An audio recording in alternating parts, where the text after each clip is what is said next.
interject something with Pastor Denise shared about the job. And we have to be real good examples. But with the young lady that Pastor Denise was talking about that didn't want to speak. Now that morning when I came in, I'm serious. She was coming from the time clock, I'm going in. Now when Pastor Denise is not there, I fill in for certain things. I take care of certain little things that she takes care of. So I walked in, her and I was this close. And I said, "Good morning." She rolled her eyes and turned her head. The next person behind her, I said, "Good morning," and she spoke. And so I went on about my business. I said, "Oh Lord." So anyway, I went on to do what I needed to do, open up the cabinet, take care of this, the papers, blah, blah, blah, blah. So the Spirit of the Lord said, "Be careful." I said, "Okay." And I started to, because a couple of years back, when we were dealing with the same woman, dealing with a situation, and I said, "Can I talk to you for a minute?" "Get off of me. Don't be rolling up on me like you from the hood." I'm like, "What she mean by the hood? I don't even know what that means." So anyway, so this time I used discernment like the Spirit of the Lord said. Now I went on about my business. Now we're talking 3-4 days, she would not speak. And I was telling Pastor Denise when she got back, Pastor Denise said, "Well, I made her speak to me," and one other person said, "I made her speak to me." I had to use wisdom with it, because as I was going about what I had to do, I would see her looking at me, rolling her eye. I hadn't done anything. I really hadn't done anything to her.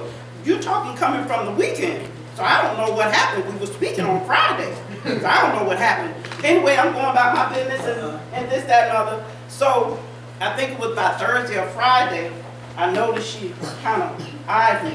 And like I said, throughout the week, she would eye me, but I would keep my head focused one way, because I didn't want to give play to what she was trying to do.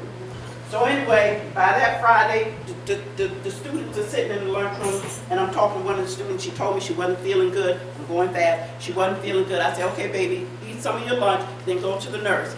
She went to the nurse, came back. She said, "The nurse told me to eat the rest of my lunch, and I can come back." I said, "All right, baby, sit down and eat the rest of your lunch." So she comes in.